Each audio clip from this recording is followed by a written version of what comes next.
Welcome to all. എല്ലാവർക്കും secret P S സിയിലേക്ക് സ്വാഗതം. ഇന്ന് നമ്മൾ നോക്കാൻ പോകുന്നത് കലാ, സാഹിത്യം, സംസ്കാരം, കായികം എന്ന് പറയുന്ന ടോപ്പിക്കാണ് കേട്ടോ. കഴിഞ്ഞ പരീക്ഷകളിൽ പി എസ് സി ചോദിച്ച ചോദ്യങ്ങളാണ്.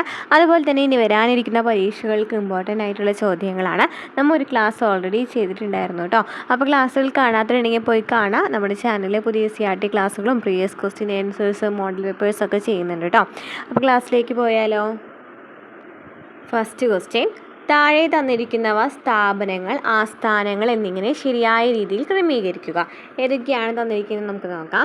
Government college of fine arts, government college of fine arts, ഇത് നമുക്ക് സ്റ്റേറ്റ്മെൻ്റ് ആയിട്ടും ചോദിക്കാം, അതുപോലെ തന്നെ ഓരോ വൺ വേർഡ് ആയിട്ടും ചോദിക്കാം കേട്ടോ. പഠിച്ചു വയ്ക്കുക. Government college of fine arts സ്ഥിതി ചെയ്യുന്നത് എവിടെയാണ് സ്ഥിതി ചെയ്യുന്നത്? എവിടെയാണ്? തൃശ്ശൂരാണ് അല്ലേ. Government college of fine arts സ്ഥിതി ചെയ്യുന്നത് എവിടെയാണ്? തൃശ്ശൂരാണ് കേട്ടോ. അപ്പോൾ ഏടെ ആൻസർ വരുന്നത് 4 ആണ്. അവിടെ നമുക്ക് കാലടി, ലണ്ടൻ, ന്യൂഡൽഹി, തൃശ്ശൂർ എന്ന് പറയുന്ന ഓപ്ഷൻസ് ആണ് തന്നിരിക്കുന്നത്. നെക്സ്റ്റ്, ശ്രീ ശങ്കരാചാര്യ സംസ്കൃത സർവകലാശാല, സ്ഥിതി ചെയ്യുന്നത് എവിടെയാണ് സ്ഥിതി ചെയ്യുന്നത്? കാലടിയിലാണ് അല്ലേ. കാലടിയിലാണ് ശ്രീ ശങ്കരാചാര്യ സംസ്കൃത സർവകലാശാല സ്ഥിതി ചെയ്യുന്നത്. ഇത് വൺ വേർഡ് ആയിട്ടൊക്കെ ചോദിക്കുന്ന ക്വസ്റ്റ്യൻ ആണ് കേട്ടോ. നാഷണൽ സ്കൂൾ ഓഫ് ഡ്രാമ സ്ഥിതി ചെയ്യുന്നത് എവിടെയാണ് നാഷണൽ സ്കൂൾ ഓഫ് ഡ്രാമ? നമുക്ക് SCRTയിൽ കറക്റ്റായിട്ട് പറയുന്നുണ്ട് അല്ലേ ഒരു ഭാഗം. ന്യൂഡൽഹിയാണ് ആസ്ഥാനം വരുന്നത്. എവിടെയാണ്? ന്യൂഡൽഹിയാണ് ആസ്ഥാനം വരുന്നത്. ഇനി royal academy of dramatic art സ്ഥിതി ചെയ്യുന്നത് എവിടെയാണ്? ലണ്ടനിലാണ് എന്ത് സ്ഥിതി ചെയ്യുന്നത്? Royal academy of dramatic art സ്ഥിതി ചെയ്യുന്നത്. അപ്പോൾ എന്തൊക്കെയാണ് നമ്മൾ പറഞ്ഞത്? Government college of fine arts സ്ഥിതി ചെയ്യുന്നത് എവിടെയാണ്? തൃശ്ശൂരാണ്. ശ്രീ ശങ്കരാചാര്യ സംസ്കൃത സർവകലാശാല സ്ഥിതി ചെയ്യുന്നത് എവിടെയാണ്? കാലടിയിലാണ്. നാഷണൽ സ്കൂൾ ഓഫ് ഡ്രാമ എവിടെയാണ്? ന്യൂഡൽഹിയിലാണ്. Royal academy of dramatic Art എവിടെയാണ്? ലണ്ടനിലാണ് സ്ഥിതി ചെയ്യുന്നത്. ഇവരുടെ ആസ്ഥാനങ്ങളാണ് പറയുന്നത് കേട്ടോ. അപ്പോൾ Government college of fine Arts തൃശ്ശൂരിൽ പ്രവർത്തനം ആരംഭിച്ചത് ഏത് ഇയറിലാണ്? 1910 Government college of fine Arts തൃശ്ശൂരിൽ പ്രവർത്തനം ആരംഭിക്കുന്നത് 1910. പ്രമുഖ ദാർശനികനും സന്യാസിയുമായിരുന്ന ആദി ശങ്കരാചാര്യയുടെ പേരിലുള്ള സർവകലാശാല 1993 സ്ഥാപിതമായി. നമ്മൾ Government college of fine Arts തൃശ്ശൂരാണ് ആസ്ഥാനം എന്ന് പറഞ്ഞു. അതുപോലെ തന്നെ സ്ഥാപിതമായ വർഷം ഏതാണ്? 1910 പറഞ്ഞു അല്ലേ. ഇനി നമ്മൾ അടുത്ത് പഠിക്കുന്നതാണ് ആദി ശങ്കരാചാര്യയുടെ പേരിലുള്ള സർവകലാശാല എന്ന് പറഞ്ഞു. ശ്രീ ശങ്കരാചാര്യ സർവകലാശാല സ്ഥിതി ചെയ്യുന്നത് എവിടെയാണ്? കാലടിയിലാണെന്ന് പറഞ്ഞു അല്ലേ. എന്നാണ് സ്ഥാപിതമായത്? 1993 കാലടിയിൽ സ്ഥാപിതമാകുന്നത്. നെക്സ്റ്റ്, ഇന്ത്യയിലെ ആദ്യ നാടക പരിശീലന സ്ഥാപനമായ നാഷണൽ സ്കൂൾ ഓഫ് ഡ്രാമ സ്ഥാപിതമായത് 1959 പറഞ്ഞു അല്ലേ. ന്യൂഡൽഹിയാണ് ആസ്ഥാനം വരുന്നതെന്ന് പറഞ്ഞു. ഏതിൻ്റെ? നാഷണൽ സ്കൂൾ ഓഫ് ഡ്രാമയുടെ. അത് ഇയർ ചോദിക്കുകയാണെങ്കിൽ ഏതാണ്? 1959 നാഷണൽ സ്കൂൾ ഓഫ് ഡ്രാമ സ്ഥാപിതമാകുന്നത് 1959. ക്ലിയർ ആയല്ലോ? പഠിച്ചല്ലോ? ഡീറ്റെയിൽ ആയിട്ട് പറയുന്നുണ്ട് അല്ലേ. ഓരോ പോയിന്റ്സ് ഇമ്പോർട്ടൻ്റ് ആണ് കേട്ടോ. അതിലെ ഒരു ക്വസ്റ്റ്യനിൽ തന്നെ നമുക്ക് കുറേ ക്വസ്റ്റ്യൻസ് കിട്ടുന്നുണ്ട് അല്ലേ. നമുക്ക് നോക്കാം. നെക്സ്റ്റ് ക്വസ്റ്റ്യൻ നോക്കാം. താഴെ പറയുന്നവയിൽ ഏത് സംസ്ഥാനത്തിലെ ജനപ്രിയ മേളയാണ്? മിഞ്ചാർ മേള എന്ന് പറയുന്നത് ഏത് സംസ്ഥാനത്തിലെ ജനപ്രിയ മേളയാണ്? ഏതാണ്? ഹിമാചൽ പ്രദേശിലെയാണ്. മിഞ്ചാർ മേള എവിടെയാണ്? ഹിമാചൽ പ്രദേശിലാണ്. ഇനി ചപ്പർ മേള, ലോഹ്രി, തീയാൻ, മാഘി, ബൈശാഖി തുടങ്ങിയവ പഞ്ചാബിലെ പ്രധാന ആഘോഷങ്ങളാണ്. അപ്പോൾ പഞ്ചാബിലെ പ്രധാന ആഘോഷങ്ങൾ ഏതൊക്കെയാണ്? പഠിച്ചു വയ്ക്കുക. ചപ്പർ മേള, ലോഹ്രി, തീയാൻ, മാഘി, ബൈശാഖി തുടങ്ങിയവയാണ് പഞ്ചാബിലെ പ്രധാന ആഘോഷങ്ങൾ. ഇതിൽ ലോഹ്രി ഒന്ന് നോട്ട് ചെയ്യാം കേട്ടോ. ലോഹ്രി എന്ന് പറയുന്നത് നോട്ട് ചെയ്യാം. അതുപോലെ തന്നെ ബൈശാഖി എന്ന് പറയുന്നത് നോട്ട് ചെയ്യാം കേട്ടോ. അപ്പോൾ ലോഹ്രി എന്ന് പറയുന്നത് ഇമ്പോർട്ടൻ്റ് ആണ്. ഓക്കെ. ചപ്പർ മേള, ലോഹ്രി, തീയാൻ, മാഘി, ബൈശാഖി തുടങ്ങിയവ എവിടുത്തെയാണ്? പഞ്ചാബിലെ പ്രധാന ആഘോഷങ്ങളാണ്. ഇനി ഉത്തരാഖണ്ഡിലെ പ്രധാന ആഘോഷങ്ങൾ ഏതൊക്കെയാണ്? കുംഭമേള, ഹരേല, ഫൂൽദൈ, നന്ദാദേവി ഉത്സവം തുടങ്ങിയവ ഉത്തരാഖണ്ഡിലെ പ്രധാന ആഘോഷങ്ങളാണ്. അപ്പോൾ ഉത്തരാഖണ്ഡിലെ പ്രധാന ആഘോഷങ്ങൾ ചോദിക്കുകയാണെങ്കിൽ ഏതൊക്കെയാണ്? കുംഭമേള, ഹരേല, ഫൂൽദൈ, നന്ദാദേവി. ഏതൊക്കെയാണ്? കുംഭമേള, ഹരേല, ഫൂൽദൈ, നന്ദാദേവി എന്നിവ എവിടുത്തെയാണ് ഉത്തരാഖണ്ഡിലെ പ്രധാന ആഘോഷങ്ങളാണ്. ഇനി ജമ്മു കാശ്മീരിൽ ഏതാണ് അറിയുന്നത്? ടുലീപ്പ് ഉത്സവം, ശിക്കാര ഉത്സവം, കുങ്കുമപ്പൂ ഉത്സവം എന്നിവയാണ് ജമ്മു കാശ്മീരിലെ പ്രധാന ആഘോഷങ്ങൾ. അപ്പോൾ ജമ്മു കാശ്മീരിലെ പ്രധാന ആഘോഷങ്ങൾ ഏതൊക്കെയാണ്? ടുലീപ്പ് ഉത്സവം, ശിക്കാര ഉത്സവം, കുങ്കുമപ്പൂ ഉത്സവം എന്നിവയാണ് ജമ്മു കാശ്മീരിലെ പ്രധാന ആഘോഷങ്ങൾ. ടുലീപ്പ്, ശിക്കാര, കുങ്കുമപ്പൂ. ഇനി ഹിമാചൽ പ്രദേശിൽ നമ്മൾ കണ്ടു അല്ലേ? ഹിമാചൽ പ്രദേശിലെ പ്രധാന ആഘോഷങ്ങൾ ഏതൊക്കെയാണ്? കുളു, ദസറ, ലോസർ, ഹാൽദ, മിഞ്ചാർ മേള തുടങ്ങിയവ ഹിമാചൽ പ്രദേശിലെ പ്രധാന ആഘോഷങ്ങളാണ്. കുളു, ദസറ, ലോസർ, ഹാൽദ, മിഞ്ചാർ മേള തുടങ്ങിയവ എവിടുത്തെയാണ്? ഹിമാചൽ പ്രദേശിലെയാണ്. അപ്പോൾ നമ്മൾ ഓരോ പ്രധാനപ്പെട്ട കുറച്ച് സംസ്ഥാനങ്ങളിലെ ഏതൊക്കെയാണോ പറഞ്ഞത്? പഞ്ചാബിലെ പ്രധാന ആഘോഷങ്ങൾ ഏതൊക്കെയാണ്? ചപ്പർ മേള, ലോഹ്രി, തീയാൻ, മാഘി, വൈശാഖി. കുംഭമേള, ഹരേല, ഫൂൽദായ്, നന്ദേദേവി ഉത്തരാഖണ്ഡിലെയാണ്. അതുപോലെ തന്നെ ടുലീപ്പ് ഉത്സവം, ശിക്കാര ഉത്സവം, കുങ്കുമപ്പൂ ഉത്സവം എന്നിവ എവിടുത്തെയാണ്? ജമ്മു കാശ്മീരിലെയാണ്. ഇനി ഹിമാചൽ പ്രദേശിൽ ഏതൊക്കെയാണ്? കുളു, ദസറ, ലോസർ, ഹാൽദ, മിഞ്ചാർ മേള എന്നിവ എവിടുത്തെയാണ്? ഹിമാചൽ പ്രദേശിലെയാണ്. നെക്സ്റ്റ് ക്വസ്റ്റ്യൻ നോക്കി ഈ ഒരു ചിത്രം എന്ന് പറയുന്നത് ഒരു മധുബനി ചിത്രകലയാണ് കേട്ടോ. മധുബനി ചിത്രകലയാണ്. അതുമായി ബന്ധപ്പെട്ട ക്വസ്റ്റ്യൻസ് നമുക്ക് നോക്കാം. തന്നിരിക്കുന്നതിൽ നിന്നും ശരിയല്ലാത്ത ജോഡി കണ്ടെത്തുക. ഏതൊക്കെയാണെന്ന് നമുക്ക് നോക്കാം. ബീൽ ചിത്രങ്ങൾ മധ്യപ്രദേശ് എന്ന് പറയുന്നത് ശരിയാണല്ലോ. ബീൽ ചിത്രങ്ങൾ എവിടെയാണ് സ്ഥിതി ചെയ്യുന്നത്? മധ്യപ്രദേശിലാണ്. ശരിയാണ്. ഇനി ഗോണ്ട് ചിത്രങ്ങൾ ഗുജറാത്ത് എന്നാണ് നമുക്ക് തന്നിരിക്കുന്നത് അല്ലേ? ശരിക്കും എവിടെയാണ് ഗോണ്ട് ചിത്രങ്ങൾ? മധ്യപ്രദേശിലാണ് കേട്ടോ. മധ്യപ്രദേശിലാണ് ഗോണ്ട് ചിത്രങ്ങൾ. ഇനി പട്ടചിത്ര ഒഡീഷയിലെയാണ്. പട്ടുചിത്ര അതുപോലെ തന്നെ മധുബനി എന്ന് പറയുന്നത് ബീഹാറിലെയാണ്. അപ്പോൾ ബീൽ ചിത്രങ്ങൾ മധ്യപ്രദേശ്, ഗോണ്ട് ചിത്രങ്ങൾ മധ്യപ്രദേശ്, പട്ടചിത്ര ഒഡീഷ, മധുബനി ബീഹാർ. നമുക്കതുമായി ബന്ധപ്പെട്ട് വരുന്ന ക്വസ്റ്റ്യൻസ് നോക്കാം. മധ്യപ്രദേശിലെ ബീൽ ഗോത്ര ജനതയുടെ ജീവിത രീതിയുടെ ഭാഗമാണ് ഈ ബീൽ ചിത്രങ്ങൾ എന്ന് പറയുന്നത്. ബീൽ ചിത്രങ്ങൾ എവിടെയാണെന്ന് പറഞ്ഞു? മധ്യപ്രദേശിലാണെന്ന് പറഞ്ഞില്ലേ? മധ്യപ്രദേശിലെ ബീൽ ഗോത്ര ജനതയുടെ ജീവിത രീതിയുടെ ഭാഗമാണ് ബീൽ ചിത്രങ്ങൾ. ഇനി മധ്യപ്രദേശിലെ ഗോണ്ട് ജനതയിൽ നിന്നും ഉത്ഭവിച്ച ഗോത്രരൂപമാണ് ഗോണ്ട് ചിത്രങ്ങൾ. ഗോണ്ട് എന്ന് പറയുന്ന ജനതയിൽ നിന്നും ഉത്ഭവിച്ച ഗോത്രരൂപമാണ് ഗോണ്ട് ചിത്രങ്ങൾ. അത് മധ്യപ്രദേശിലാണ് സ്ഥിതി ചെയ്യുന്നത്. ഇനി നമ്മൾ പറഞ്ഞു പട്ടചിത്ര അല്ലേ? പട്ടചിത്ര എവിടെയാണ്? ഒഡീഷയിലും പശ്ചിമ ബംഗാളിലും പ്രചാരത്തിലുള്ള ചിത്രരചനാ ശൈലിയാണ് ഈ പട്ടചിത്ര എന്ന് പറയുന്നത്. ഒഡീഷയിലും ഉണ്ട്, അതുപോലെ തന്നെ പശ്ചിമ ബംഗാളിലും ഉള്ളതാണ് പട്ടചിത്ര എന്ന് പറയുന്നത്. ഇനി ലഡാക്ക്, സിക്കിം, അരുണാചൽ പ്രദേശ് എന്നിവിടങ്ങളിൽ കാണപ്പെടുന്ന ചിത്രരചനാ ശൈലിയാണ് താങ്ങുക എന്ന് പറയുന്നത്. താങ്ങുക എന്ന് പറയുന്നത് എവിടെയാണ്? താങ്ക എന്ന് പറയുന്നത് എവിടെയാണ്? ലഡാക്ക്, സിക്കിം, അരുണാചൽ പ്രദേശ്. ലഡാക്ക്, സിക്കിം, അരുണാചൽ പ്രദേശ് എന്നിവിടങ്ങളിലാണ് താങ്ക എന്ന് പറയുന്നത്. ഹിമാചൽ പ്രദേശിൽ കാണപ്പെടുന്ന ചിത്രരചനാ ശൈലിയാണ് കാംഗ്ര. കാംഗ്ര എന്ന് പറയുന്നത് എവിടെയാണ്? ഹിമാചൽ പ്രദേശിൽ കാണപ്പെടുന്നതാണ് കാംഗ്ര. അപ്പോൾ ലഡാക്ക്, സിക്കിം, അരുണാചൽ പ്രദേശ് എന്നിവിടങ്ങളിൽ കാണപ്പെടുന്നതാണ് താങ്കിയാണ്. കാങ്ക എന്ന് പറയുന്നത് ഹിമാചൽ പ്രദേശിൽ മാത്രമായിട്ട് കാണപ്പെടുന്നതാണ്. അതുപോലെ തന്നെ പട്ടചിത്ര ഒഡീഷയിലും പശ്ചിമ ബംഗാളിലും കാണപ്പെടുന്നുണ്ട്. അതുപോലെ തന്നെ ഗോണ്ട്, അതുപോലെ തന്നെ ബീൽ ചിത്രങ്ങൾ, ഗോണ്ട് ബീൽ ചിത്രങ്ങളൊക്കെ എവിടെയാണ്? മധ്യപ്രദേശിലെയാണ്. ഒരു ഗോത്ര ജനതാ വിഭാഗത്തിൻ്റെയാണ് അല്ലേ? ക്ലിയർ ആയല്ലോ? Next question. വയനാട്ടിലെ അടിയാർ എന്ന ആദിവാസി സമൂഹത്തിനിടയിൽ നിലനിൽക്കുന്ന കൃഷിയുമായി ബന്ധപ്പെട്ട നൃത്തരൂപം തന്നിരിക്കുന്നതിൽ ഏതാണ്? വയനാട്ടിലെ അടിയാർ എന്ന ആദിവാസി സമൂഹത്തിനിടയിൽ നിൽക്കുന്ന കൃഷിയുമായി ബന്ധപ്പെട്ട നൃത്തരൂപം തന്നിരിക്കുന്നതിൽ ഏതാണ്? കമ്പാര നൃത്തമാണ്. കമ്പാര നൃത്തം. കേരളത്തിൽ പ്രചാരത്തിലുള്ള ഒരു നാടൻ വിനോദമാണ് കോൽക്കളി. കോലടിക്കളി, കമ്പടിക്കളി എന്നിങ്ങനെ പല പേരുകളിൽ കോൽക്കളി അറിയപ്പെടുന്നുണ്ട്. അപ്പോൾ നമുക്ക് ചോദിച്ച ക്വസ്റ്റ്യൻ എന്തായിരുന്നു? ഈ കൃഷിയുമായി ബന്ധപ്പെട്ട നൃത്തരൂപം ഏതാണ്? കമ്പാര നൃത്തമാണ്. ഇനി കേരളത്തിലെ പ്രചാരത്തിലുള്ള ഒരു നാടൻ വിനോദമാണ് ഈ കോൽക്കളി എന്ന് പറയുന്നത്. കോൽക്കളി എന്ന് പറയുന്നത് കോലടിക്കളി, കമ്പടിക്കളി എന്നിങ്ങനെ പല പേരുകളിൽ അറിയപ്പെടുന്നുണ്ട്. വന്ദനക്കളി, വട്ടക്കോൽ, ചുറ്റിക്കോൽ, തെറ്റിക്കോൽ, ഇരുന്നുകളി, തടുത്തുകളി, താളക്കളി, ചവിട്ടിച്ചുറ്റൽ, ചുറഞ്ഞു ചുറ്റൽ, ചിന്ത്, ഓളവും പറവും തുടങ്ങിയ 60ഓളം ഇനങ്ങൾ കോൽക്കളിയുണ്ട്. കോൽക്കളിയുടെ വിഭാഗങ്ങളാണ് പറയുന്നത്. കേരളത്തിലെ തീരപ്രദേശങ്ങളിലെ ലത്തീൻ ക്രൈസ്തവരുടെ ഇടയിൽ പ്രചാരത്തിലുണ്ടായിരുന്ന കലാരൂപമാണ് ചവിട്ടുനാടകം. ചോദിക്കാറുണ്ട് അല്ലേ? ക്രിസ്ത്യൻസിൻ്റെയാണ് ചവിട്ടുനാടകം. അഭിനയവും പാട്ടും കളരിച്ചുവടും ഒത്തുചേർന്നതാണ് ഈ കലാരൂപം. ആദ്യത്തെ ചവിട്ടുനാടകം കാറൽമാൻ ചരിതമാണെന്ന് കരുതപ്പെടുന്നു. ആദ്യത്തെ ചവിട്ടുനാടകം ഏതാണ്? കാറൽമാൻ ചരിതമാണെന്നാണ് കരുതപ്പെടുന്നത്.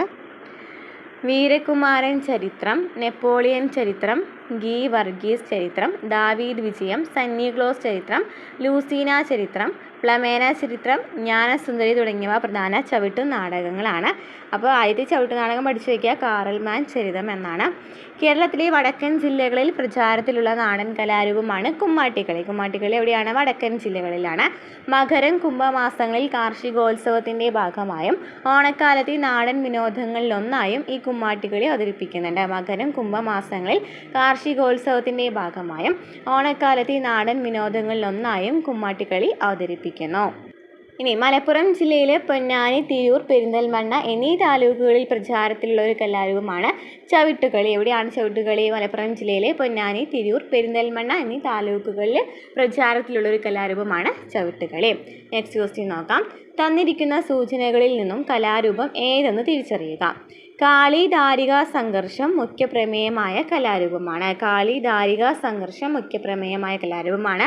വേഷവിധാനത്തിന് കഥകളി ഏറ്റവും കൂടുതൽ കടപ്പെട്ടിരിക്കുന്ന കലാരൂപമാണ്. വേഷവിധാനത്തിന് കഥകളി ഏറ്റവും കൂടുതൽ കടപ്പെട്ടിരിക്കുന്ന കലാരൂപം. പാട്ടുകൾ ആലപിക്കുന്നത് സോപാന സംഗീത ശൈലിയിലാണ്. അപ്പോൾ ഏതാണ് വരുന്നത്? ഏതിനെ കുറിച്ചാണ് പറയുന്നത്? മുടിയേറ്റിനെ കുറിച്ചിട്ടാണ് പറയുന്നത് കേട്ടോ. മുടിയേറ്റിനെ കുറിച്ച് എന്താ പറഞ്ഞത്? കാളി ദാരിക സംഘർഷം മുഖ്യ പ്രമേയമായ കലാരൂപമാണ്. വേഷവിധാനത്തിന് കഥകളി ഏറ്റവും കൂടുതൽ കടപ്പെട്ടിരിക്കുന്ന കലാരൂപം. പാട്ടുകൾ ആലപിക്കുന്നത് സോപാന സംഗീത ശൈലിയിലാണ്. മധ്യ കേരളത്തിലെ കാളി ക്ഷേത്രങ്ങളിൽ പ്രചാരത്തിലുള്ള അനുഷ്ഠാന കലയാണ് മുടിയേറ്റ്. മുടിയേറ്റ് എന്ന് പറയുന്നത് എന്താണ്? മധ്യ കേരളത്തിലെ കാളി ക്ഷേത്രങ്ങളിൽ പ്രചാരത്തിലുള്ള അനുഷ്ഠാന കലയാണ് മുടിയേറ്റ്. ദാരികനെ വധിച്ച കാളിയുടെ വിജയം ആഘോഷിക്കുന്ന ചടങ്ങാണിത്. കാളി നാടകം എന്ന പേരിലും ഇത് അറിയപ്പെടുന്നുണ്ട്. കാളി നാടകം എന്ന പേരിൽ അറിയപ്പെടുന്നുണ്ട്. 2010 മുടിയേറ്റ് യുനെസ്കോയുടെ പൈതൃക കലകളുടെ പട്ടികയിൽ ഇടം നേടി. ചോദിക്കാറുണ്ടല്ലോ. 2010 യുനെസ്കോയുടെ പൈതൃക കലകളുടെ പട്ടികയിൽ ഇടം നേടിയത് ഏതാണ്? മുടിയേറ്റാണ് ചോദിക്കാറുണ്ട്. കേരളത്തിലെ പ്രാചീനമായ രംഗകലയാണ് ചാക്യാർ കൂത്ത്.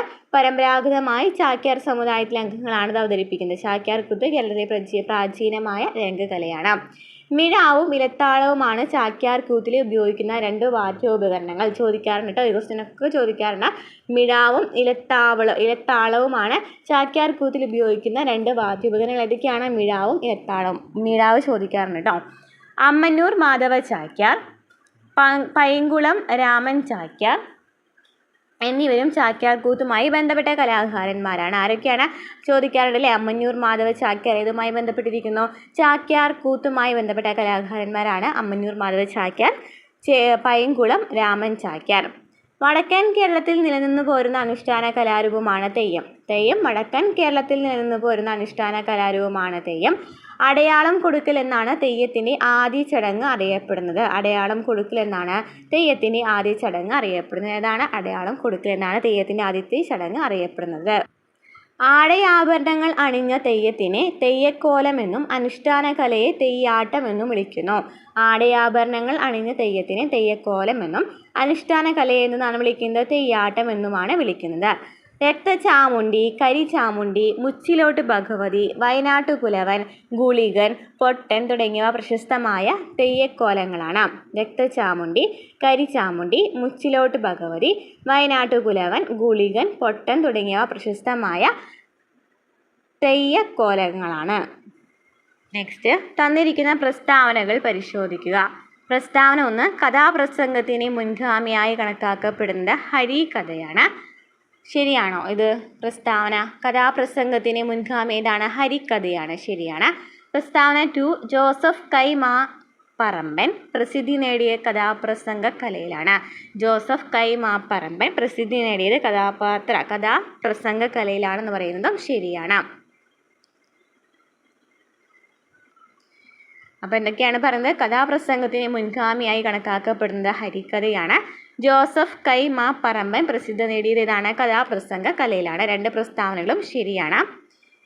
കേരളത്തിൽ വികസിച്ചു വന്ന ഒരു കഥ പറച്ചിൽ രീതിയാണ് കഥാപ്രസംഗം എന്ന് പറയുന്നത് അല്ലേ. വില്ലടിച്ചൽ പാട്ട്, ചാക്യാർ കൂത്ത് തുടങ്ങിയവയാണ് കഥാപ്രസംഗത്തിൻ്റെ മുൻകാല രൂപങ്ങളായി കണക്കാക്കപ്പെടുന്നത്. കഥാപ്രസംഗത്തിൻ്റെ ഉപജ്ഞാതാവ് എന്നറിയപ്പെടുന്ന ആരാണ്? ബോധേശ്വരനാണ് കഥാപ്രസംഗത്തിൻ്റെ ഉപജ്ഞാതാവ്. ആരാണ്? ബോധേശ്വരനാണ്. വി സാംബശിവൻ, MP മന്മഥൻ, കെടാമംഗലം സദാനന്ദൻ, കടവൂർ ശിവദാസൻ തുടങ്ങിയവർ പ്രഗത്ഭരായ കഥാപ്രസംഗകരാണ്. ആരൊക്കെയാണ്? വി സാംബശിവൻ, MP മന്മഥൻ, കെടാമംഗലം സദാനന്ദൻ, കടവൂർ ശിവദാസൻ തുടങ്ങിയവർ പ്രഗത്ഭരായ കഥാപ്രസംഗകരാണ്. കഥാപ്രസംഗത്തിന്റെ ഉപജ്ഞാതാവാരാണ്? ബോധേശ്വരനാണ്. 19-ാം നൂറ്റാണ്ടിന്റെ അവസാനത്തിലും 20-ാം നൂറ്റാണ്ടിന്റെ ആരംഭത്തിലുമായി സമൂഹത്തിലെ ദുഷിച്ച പ്രവണതകൾക്കെതിരെ ജനങ്ങളെ ബോധവൽക്കരിക്കാൻ ആണ് കഥാപ്രസംഗം ആരംഭിച്ചതെന്ന് കരുതപ്പെടുന്നുണ്ട്. നെക്സ്റ്റ് ക്വസ്റ്റ്യൻ നോക്കാം. തന്നിരിക്കുന്നവയിൽ നിന്നും ഘനവാദ്യങ്ങൾക്ക് ഉദാഹരണം കണ്ടെത്തുക. ഘനവാദ്യം ഏതാണെന്നാണ് ചോദിച്ചിരിക്കുന്നത്. ഓപ്ഷൻ ഡി ഇലത്താളമാണ് ശരിയായ ആൻസർ. ഇലത്താളമാണ് ഘനവാദ്യം എന്നറിയപ്പെടുന്നത്. അപ്പോൾ കുറേ വാദ്യങ്ങളുണ്ട്, പഠിച്ചു വെക്കാം കേട്ടോ. തന്ത്രിവാദ്യം ഏതൊക്കെയാണ്? വീണ, സരോദ്, സിത്താർ, സന്തൂർ എന്നിവയൊക്കെ എന്താണ്? തന്ത്രിവാദ്യങ്ങളാണ്. വീണ, സരോദ്, സിത്താർ, സന്തൂർ എന്നിവ എന്താണ്? തന്ത്രിവാദ്യങ്ങളാണ്. ഇനി സുഷിരവാദ്യങ്ങൾ ഏതൊക്കെയാണ്? ഓടക്കുഴൽ, ഷഹനായി, ഹാർമോണിയം എന്നിവ എന്താണ്? സുഷിരവാദ്യങ്ങളാണ്. ഓടക്കുഴൽ, ഷഹനായി, ഹാർമോണിയം. താളവാദ്യങ്ങളാണ് മൃദംഗം, ഘടം, ചേങ്ങില. താളവാദ്യങ്ങൾ ഏതൊക്കെയാണ്? മൃദംഗം, ഘടം, ചേങ്ങില. ഇനി ഘനവാദ്യങ്ങൾ ഏതൊക്കെയാണ്? കൈമണി, ഇലത്താളം, സിമ്പൽ എന്നിവയൊക്കെ എന്താണ്? ഘനവാദ്യങ്ങളാണ്. കൈമണി, ഇലത്താളം, സിമ്പൽ എന്നിവയൊക്കെ എന്താണ്? ഘനവാദ്യങ്ങളാണ്. ഇനി തുകൽ വാദ്യങ്ങൾ ഏതൊക്കെയാണ്? തബല, ചെണ്ട, തിമില, ജെമ്പെ എന്നിവയൊക്കെ എന്താണ്? തുകൽ വാദ്യങ്ങളാണ്. അപ്പോൾ എന്തൊക്കെയാണ് പഠിക്കേണ്ടത്? തന്ത്രിവാദ്യം എന്ന് പറയുന്നത് വീണ, സരോദ്, സിത്താർ, സന്തൂർ എന്നിവ എന്താണ്? തന്ത്രിവാദ്യങ്ങളാണ്. സുഷിരവാദ്യം ഓടക്കുഴൽ, ഷഹനായി, ഹാർമോണിയം എന്നിവ സുഷിരവാദ്യങ്ങളാണ്. ഇനി താളവാദ്യങ്ങൾ ഏതൊക്കെയാണ്? മൃദംഗം, ഘടം, ചേങ്ങില എന്നിവ എന്താണ്? താളവാദ്യങ്ങളാണ്. ഇനി ഘനവാദ്യങ്ങൾ ഏതാണ്? കൈമണി, ഇലത്താളം, സിമ്പൽ എന്നിവ ഏതാണ്? ഘനവാദ്യങ്ങളാണ്. തുകൽ വാദ്യങ്ങൾ ഏതാണ്? തബല, ചെണ്ട, തിമില, ജെമ്പ് എന്നിവയാണ് തുകൽ വാദ്യങ്ങൾ. നെക്സ്റ്റ്, തന്നിരിക്കുന്നവ ചേരുംപടി ചേർക്കുക. കഥാപാത്രങ്ങളും കൃതികളും കർത്താവാണ് നമുക്ക് തന്നിരിക്കുന്നത് കേട്ടോ. അപ്പോൾ നമുക്ക് നോക്കാം കഥാപാത്രങ്ങൾ. നമുക്ക് ശരിയായ ഉത്തരങ്ങൾ പറഞ്ഞു പോകാം. മോഹനൻ എന്ന് പറയുന്ന കഥാപാത്രം ഏതിലേതാണ്? മോഹനൻ എന്ന് പറയുന്ന കഥാപാത്രം ഏതിലേതാണ്? തോട്ടിയുടെ മകൻ കേട്ടോ. തോട്ടിയുടെ മകനിലെയാണ് മോഹനൻ എന്ന് പറയുന്ന കഥാപാത്രം. തോട്ടിയുടെ മകൻ എന്ന് പറയുന്നതിലെ കഥാപാത്രമാണ് മോഹനൻ. ഇനി കർത്താവ് ചോദിക്കുകയാണെങ്കിൽ ആരാണ്? തകഴി ശിവശങ്കര പിള്ള. തകഴി ശിവശങ്കര പിള്ളയാണ് എന്ത് എഴുതിയിരിക്കുന്നത്? തോട്ടിയുടെ മകൻ എഴുതിയിരിക്കുന്നത്. ഏതാണ്? തോട്ടിയുടെ മകൻ എഴുതിയത് തകഴി ശിവശങ്കര പിള്ളയാണ് തോട്ടിയുടെ മകൻ എഴുതിയത്. ഇനി കഥാപാത്രം നമ്മൾ എന്താണെന്ന് പറഞ്ഞു? മോഹനൻ എന്ന് പറയുന്നതാണ് തോട്ടിയുടെ മകൻ എന്ന് പറയുന്നതിലെ കഥാപാത്രം. ഇനി മാര എന്ന് പറയുന്നത് ഏതാണ്? മാര എന്ന് പറയുന്ന കൃതി ഏതിലെയാണ്?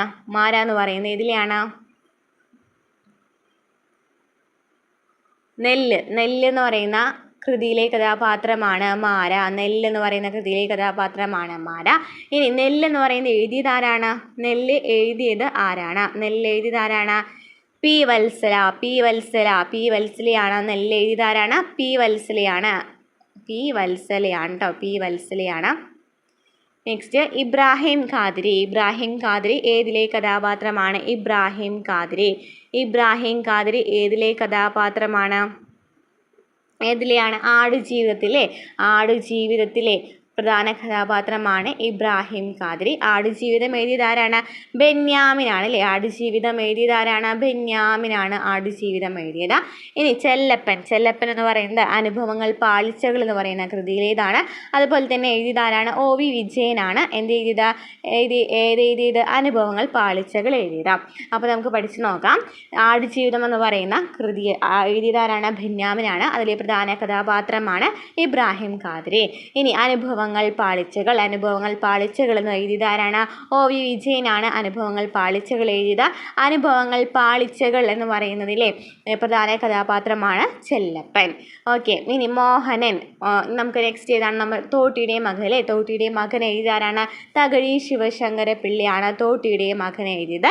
തോട്ടിയുടെ മകൻ എഴുതിയ തകഴി ശിവശങ്കര പിള്ളയാണ്. തോട്ടിയുടെ മകനിലെ പ്രധാന കഥാപാത്രമാണ് മോഹനൻ. ഇനി നെല്ല് എഴുതാനാണ്? പി വത്സലയാണ് നെല്ല് എഴുതിയത്. ഇനി പി വത്സല എഴുതിയിട്ടുള്ള നെല്ലിലെ പ്രധാന കഥാപാത്രമാണ് മാര എന്ന് പറയുന്നത്. ക്ലിയർ ആയല്ലോ? പ്രധാനമായിട്ട് പഠിച്ചു വെക്കുന്ന കുറച്ച് പറയാം. ശിവാനി എന്ന് പറയുന്ന കഥാപാത്രം എന്ന് പറയുന്നത് ഗുരുസാഗരത്തിലെ പ്രധാന കഥാപാത്രമാണ് ശിവാനി. ശിവാനി എഴുതാനാണ് OV വിജയനാണ്. OV വിജയനെയാണ് ഗുരുസാഗരം എന്ന് പറയുന്നത്. അതിലെ പ്രധാന കഥാപാത്രമാരാണ് ശിവാനിയാണ്.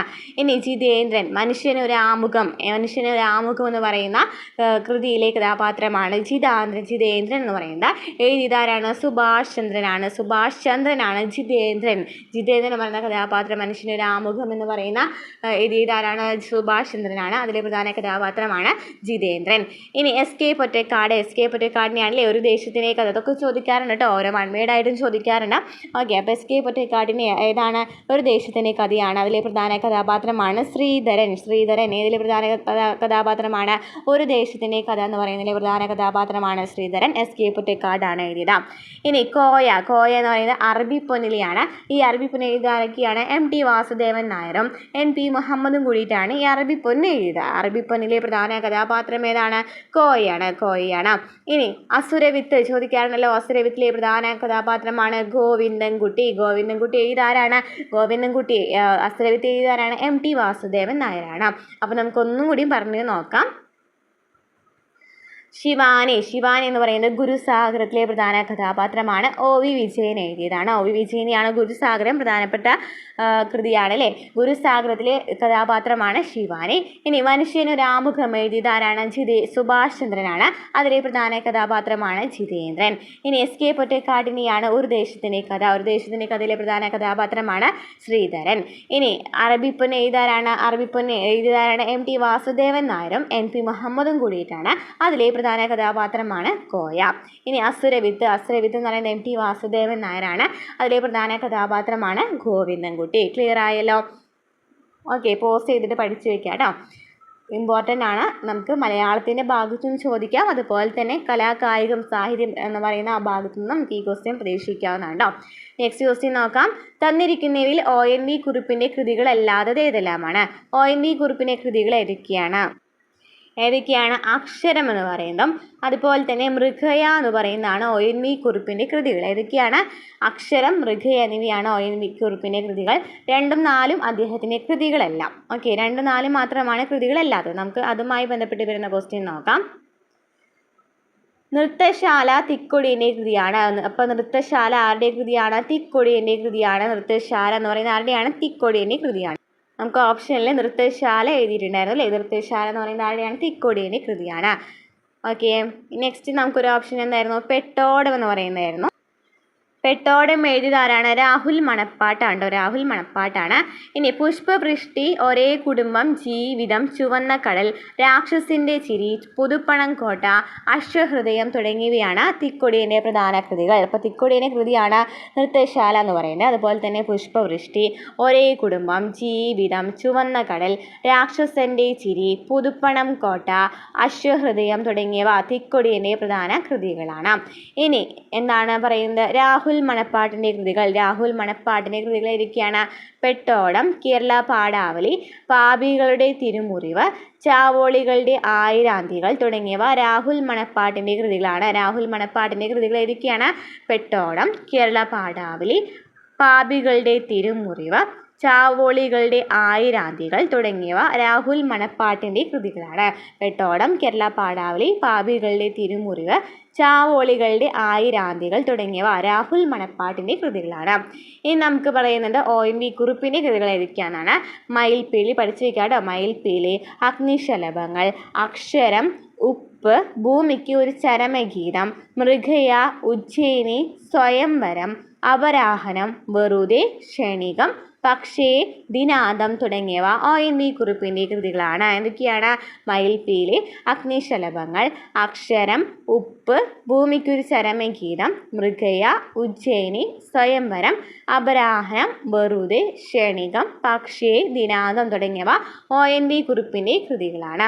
അപ്പോൾ ഏതൊക്കെയാണ് നമ്മൾ പറഞ്ഞത് നോക്കാം. ഒന്നുകൂടിയും പറഞ്ഞു നോക്കാം കേട്ടോ. തിക്കൊടിയൻ്റെ കൃതികൾ ഏതൊക്കെയാണ്? നൃത്തശാല, പുഷ്പവൃഷ്ടി, ഒരേ കുടുംബം, ജീവിതം, ചുവന്ന കടൽ, രാക്ഷസ അപ്പൂപ്പൻ്റെ ചിരി, പുതുപ്പണം കോട്ട, അശ്വഹൃദയം തുടങ്ങിയവ തിക്കൊടിയൻ്റെ പ്രധാന കൃതികളാണ്.